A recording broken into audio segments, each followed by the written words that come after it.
Dunia bergerak dengan sangat cepat. Dalam hal apapun, maunya serba cepat. Pingin cepat sukses, cepat lulus, cepat kaya, dan seterusnya dan seterusnya. Seolah-olah kecepatan adalah segalanya.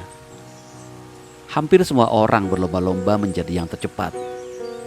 Apa-apa dilihat dari siapa yang duluan. Bahkan terkesan tergesa-gesa, lalu tenggelam pada ritme kehidupan yang monoton dan serius, dan kemudian mudah stres dan mencari obat di sana-sini. Begitu seterusnya. Kalau memang kecepatan itu dapat memberi kita kebahagiaan, tidak apalah, setidaknya kualitas hidup kita akan bertambah. Namun bagaimana setelah itu? Saat segala kepentingan hidup berhasil kita hajar dengan cepat, lalu mau apa lagi? Apakah kita benar-benar bisa menikmati? Ya, kita seperti kehilangan cara menikmati proses saat semua berjalan serba cepat. Saat ini, kecepatan dipandang sebagai kunci utama untuk memenangkan kompetisi. Dan setelah itu, apa yang terjadi? Mungkin karena didorong oleh rasa tidak mau ketinggalan, orang-orang pun makin lincah bergerak, saling berlomba untuk lebih dulu mencapai garis akhir. Siapa cepat, dia dapat. Ini seperti sebuah mindset, tetapi sebelum kecepatan mendorong kita ke kompetisi yang tidak sehat dan penuh rasa iri dengki, karena selalu saja ada yang lain yang lebih cepat dari kita. Mari kita tanyakan pada diri kita sendiri, apakah segalanya harus serba cepat?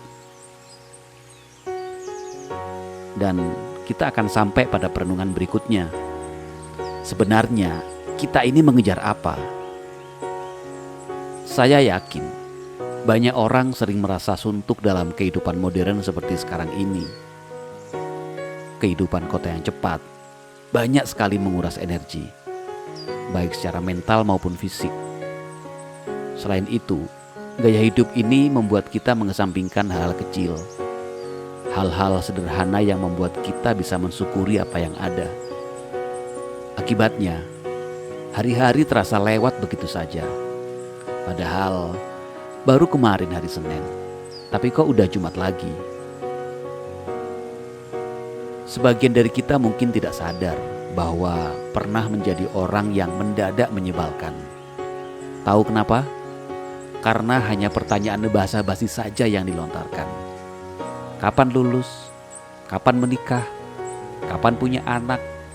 Kapan naik haji? Kapan, dan kapan? Menyebalkan sekali, bukan? Saya tidak tahu apakah itu sebuah motivasi, kondisi tertekan, atau terdesak.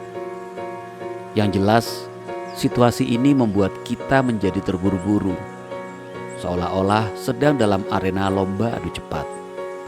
Barang siapa yang bergerak cepat, dialah pemenangnya. Padahal kan tidak begitu. Setiap hal ada ukurannya.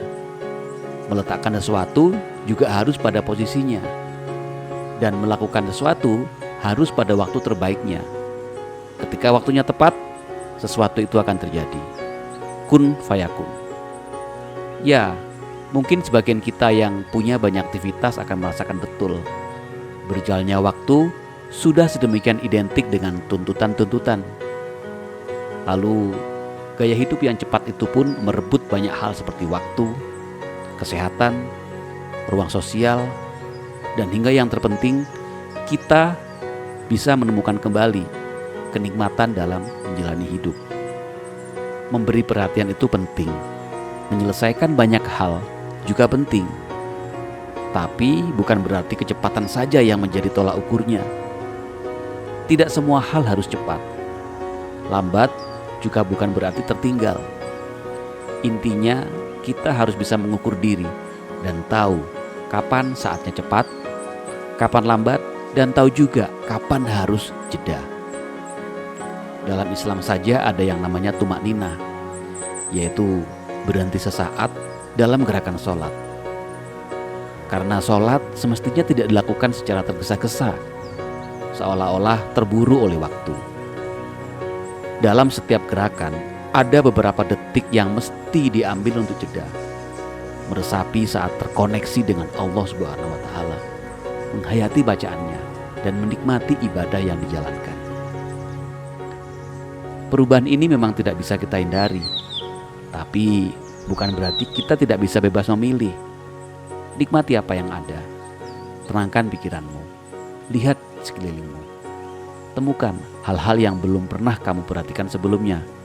Fokus saja dengan apa yang terjadi di sekitarmu sekarang dan nikmati prosesnya. Jangan pernah berpikir tentang masa lalu atau masa depan. Jalani saja dan nikmati prosesnya. Terima kasih.